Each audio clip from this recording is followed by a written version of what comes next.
ಮಹಾನಗರ ಪಾಲಿಕೆಯಲ್ಲಿ ಜಾತಿ ನಿಂದನೆ ಆರೋಪ, ಪರಿಸರ ಅಭಿಯಂತರರ ವಿರುದ್ಧ ಪೌರಕಾರ್ಮಿಕರ ತೀವ್ರ ಆಕ್ರೋಶ, ವರ್ಗಾವಣೆ ಆಗ್ರಹಿಸಿ ಪ್ರತಿಭಟನೆ. ಜಿಂದಾಬಾದ್ ಜಿಂದಾಬಾದ್ ದಲಿತ ವಿರೋಧಿ ನೀತಿ ಅನುಸರಿಸುತ್ತಿರುವ ಅಧಿಕಾರಿಗೆ, ದಲಿತ ನೀತಿ ಅನುಸರಿಸುತ್ತಿರುವ ಅಧಿಕಾರಿಗೆ.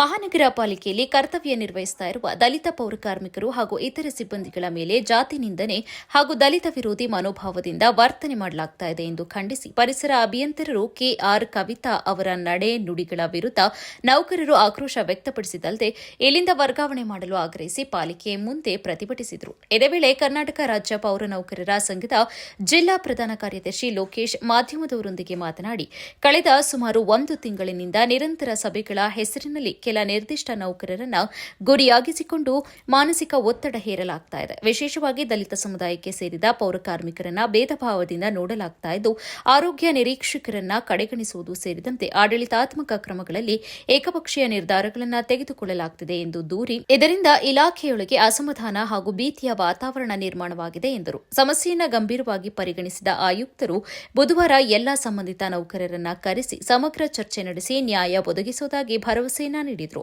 ಈ ಭರವಸೆಯ ಮೇರೆಗೆ ಸಿಬ್ಬಂದಿಗಳು ಶಾಂತವಾಗಿದ್ದರು. ಆದರೆ ಅದೇ ದಿನ ರಾತ್ರಿ ಸುಮಾರು 10:45ಕ್ಕೆ ವಾಟ್ಸ್ಆಪ್ ಗ್ರೂಪ್ನಲ್ಲಿ ಹುದ್ದೆ ಬದಲಾವಣೆಯ ಸಂಬಂಧ ಜ್ಞಾಪನ ಪತ್ರ ಪ್ರಕಟವಾಗಿರುವುದು ಸಿಬ್ಬಂದಿಗಳಲ್ಲಿ ತೀವ್ರ ಅಸಮಾಧಾನ ಹುಟ್ಟುಹಾಕಿದೆ. ಚರ್ಚೆಗೂ ಮುನ್ನವೇ ಏಕಪಕ್ಷೀಯವಾಗಿ ಹುದ್ದೆ ಬದಲಾವಣೆ ಆದೇಶ ಹೊರಡಿಸಿರುವುದು ನ್ಯಾಯದ ನಿರೀಕ್ಷೆಗೆ ಧಕ್ಕೆ ತಂದಂತಾಗಿದೆ ಎಂದು ತಮ್ಮ ಅಳಲನ್ನು ತೋಡಿಕೊಂಡರು. ಸಂಬಂಧಿತ ಅಧಿಕಾರಿಯನ್ನ ಅವರ ಮೂಲ ಹುದ್ದೆಗೆ ನಿಯೋಜಿಸಿ ಹಾಸನ ಮಹಾನಗರ ಪಾಲಿಕೆಯಿಂದ ಬಿಡುಗಡೆಗೊಳಿಸುವಂತೆ ಹಾಗೂ ದಲಿತ ಪೌರಕಾರ್ಮಿಕರು ಸೇರಿದಂತೆ ಸಮಸ್ತ ಸಿಬ್ಬಂದಿಗಳಿಗೆ ಸಮಾನತೆ ಮತ್ತು ಗೌರವದ ವಾತಾವರಣ ಕಲ್ಪಿಸುವಂತೆ ಮನವಿ ಮಾಡಿದರು. ಸಮಸ್ಯೆಯನ್ನು ಶೀಘ್ರದಲ್ಲೇ ಬಗೆಹರಿಸದಿದ್ದಲ್ಲಿ ಹೇಮಾವತಿ ಪ್ರತಿಮೆ ಬಳಿಯಿಂದ ಡಿಸಿ ಕಚೇರಿಯವರೆಗೂ ಪ್ರತಿಭಟನೆಯನ್ನು ನಡೆಸಲು ಹೋರಾಟದ ರೂಪರೇಖೆ ಕುರಿತು ಚಿಂತನೆಯನ್ನು ನಡೆಸಲಾಗುವುದು ಎಂಬ ಎಚ್ಚರಿಕೆಯನ್ನ ನೀಡಿದರು.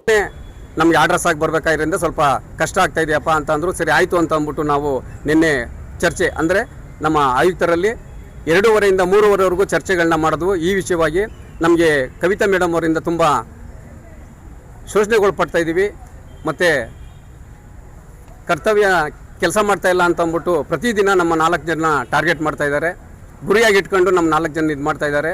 ಇದನ್ನ Parashuram supervisor, Loki supervisor, G Ramu supervisor ಮತ್ತು NR ವೆಂಕಟೇಶ್, ಈ 4 ಜನ ಏನಿದ್ವಿ ಡ್ರೈವರು, ನಮ್ಮ ಏನು NR ವೆಂಕಟೇಶ್ ಅವರು ಇದ್ದಾರೆ, ಅವರು ಬಡ್ತಿ ತಗೊಂಡಿದ್ದಾರೆ, ಅವರಿಗೆ ಬಡ್ತಿ ಕೊಟ್ಟಿದ್ದಾರೆ, ಪ್ರಮೋಷನ್ ಕೊಟ್ಟಿದ್ದಾರೆ ವಾಹನ ಚಾಲಕರಾಗಿ. ಅವ್ರನ್ನ ಸುಮಾರು 6 ತಿಂಗಳಿಂದ ಇದೇ ಮೇಡಮ್ ಅವರು ಪರಿಸರ ಇಂಜಿನಿಯರ್ ಅಂತ ಏನಿದ್ದಾರೆ ಅವ್ರನ್ನ ಪೋಸ್ಟಿಂಗ್ ಕಿತ್ಕೊಂಡು 6 ತಿಂಗಳಿಂದ ಏನೂ ಕೆಲಸಗಳನ್ನ ಕೊಡದೆ ಸತಾಯಿಸಿ ಗೋಳಿಕೊಂಡು ಒಂದು ನೋಟಿಸನ್ನು ಕೊಡದೆ ಕೀ ಇಸ್ಕೊಂಡು ಏನು ಔಟ್ ಹೌಸ್ನಲ್ಲಿ ಕೆಲಸ ಮಾಡ್ತಿರಕ್ಕಂಥ ನೌಕರ ಇದ್ದಾನೆ, ಅವನಿಗೆ ಇವತ್ತು ಶವ ಸಾಗಿಸುವಂಥ ವಾಹನನ ಅವನು ಕೊಟ್ಟಿದ್ದಾರೆ. ಪೌರಕಾರ್ಮಿಕೆ ಮಂಗಳ ಪ್ರಕಾಶ್ ಮಾತನಾಡಿ, ಕೆಲಸ ಆಗ್ತಾ ಇಲ್ಲ ಎಂದರೆ ನಾವು ಇರುವುದೇ ಕಡಿಮೆ ಸಂಖ್ಯೆಯ ಪೌರಕಾರ್ಮಿಕರು. ಒಟ್ಟು 80 ಜನ ಪೌರಕಾರ್ಮಿಕರು ನಾವು ಇದ್ದು ಜನಸಂಖ್ಯೆ ಆಧಾರದಲ್ಲಿ ಕಾರ್ಮಿಕರನ್ನ ಕೆಲಸಕ್ಕೆ ತೆಗೆದುಕೊಳ್ಳಬೇಕು. ಈ ಬಗ್ಗೆ ಹೋರಾಟ ಕೂಡ ಮಾಡಿ ಮನವಿ ಮಾಡಲಾಗಿದ್ರೂ ಯಾರನ್ನು ಕೆಲಸಕ್ಕೆ ತೆಗೆದುಕೊಂಡಿಲ್ಲ.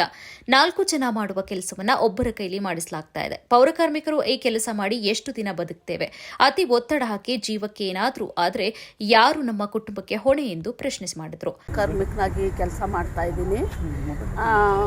ಈ ಕೆಲಸ ಆಗ್ತಾ ಇಲ್ಲ ಅಂತಂದರೆ ನಾವಿರೋದು ಸ್ವಲ್ಪ ಜನನೇ. ಮುಂಚೆ ಏನು ತೊಗೊಂಡಿದ್ರೋ ಅಷ್ಟು ಜನ ಮಾತ್ರ, ಒಂದು 80 ಜನ ನಾವು ಪೌರಕಾರ್ಮಿಕರಿದ್ದೀವಿ.